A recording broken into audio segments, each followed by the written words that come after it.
கிறிஸ்துவின் நாமத்தை சொல்லுகிற எவனும் அநியாயத்தை விட்டு விலகக்கடனுமோ அதற்கு முத்திரையா இருக்கிறது. பாருங்கள் எத்தனை முத்திரை என்று. 2 கொரிந்தியர் 1:22 அங்கே என்ன சொல்லப்படுகிறது? 2 கொரிந்தியர் 1:22 அவர் நம்மை முத்திகரித்து நம்முடைய இருதயங்களில் ஆவி என்னும் அச்சாரத்தை கொடுத்திருக்கிறார். ஆகிய இவைகளெல்லாம் தேவன் எங்களுக்கு கொடுத்திருக்கிறார். அவர்கள் தேவனுடைய நாமத்தை அங்கே முத்திரையாக அவர்களுக்கு போட்டார்களுடைய உரிய காரணத்திலே அதே நாமம் எங்களுக்கும் ஆண்டவர் தருகிறார். இயேசு கிறிஸ்துவின் நாமத்தை நாங்கள் சுமக்கிறோம். எப்படி என்று பார்க்கிறீர்களா? ஆவியானவர் யார்? கர்த்தராகிய இயேசு கிறிஸ்து. யோவான் 14:20-26 என்னுடைய நாமத்திலே அனுப்ப போகிற தேற்றவாளன் அவர் சொல்கிறார். அவருடைய நாமத்தை சொல்கிறார். இயேசு கிறிஸ்துவின் நாமத்தினாலே தான் நாங்கள் இன்றைக்கு ஜெபிக்கிறோம்.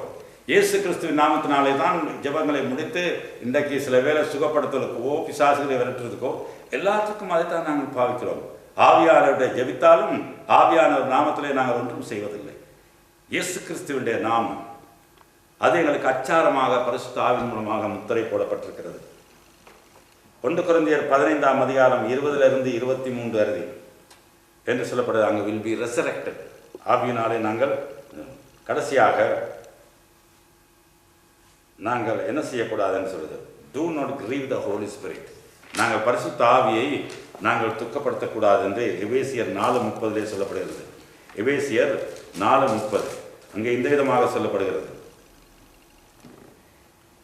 அன்றியும் நீங்கள் மீட்கப்படும் நாளுக்கென்று முத்திரையாய் பெற்ற தேவனுடைய பரிசுத்த ஆவியை துக்கப்படுத்தாதீர்கள்.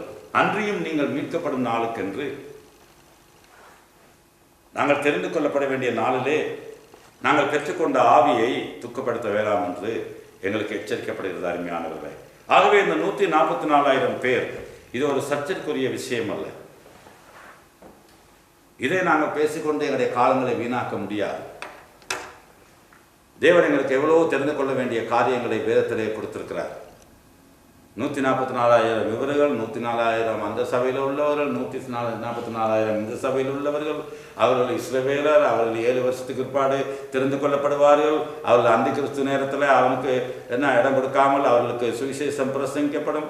அங்கே எலியாவும் வரமாட்டார், மோசேசும் வரமாட்டார். இது இயேசு கிறிஸ்து வர்றது மட்டும்தான் இருக்கிறது. நீங்களும் நானும் அதுக்கு ஆயத்தமாக இருக்க வேண்டும். இயேசு கிறிஸ்து சொன்ன கடைசி காலத்தின் அடையாளங்கள் எல்லாம் எங்கள் கண்களுக்கு முன்பாக நிறைவேறி வந்து கொண்டிருக்கின்ற காலத்திலே இவைகளை நாங்கள் பார்த்து கொண்டிருக்க முடியாது.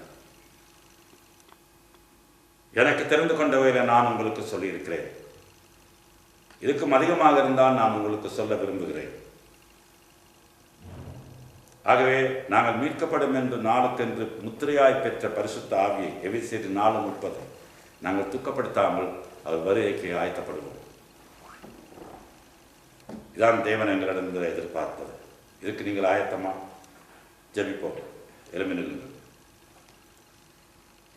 பரமபிதாவே, மீண்டும் ஐயா உடைய பாதத்திலே வந்து தாரமே பிள்ளைகளோடு கர்த்தாவே இந்த செய்தியை நீர் பகிர்ந்து கொள்ள செய்த கிருபைக்காக ஸ்தோத்திரம்.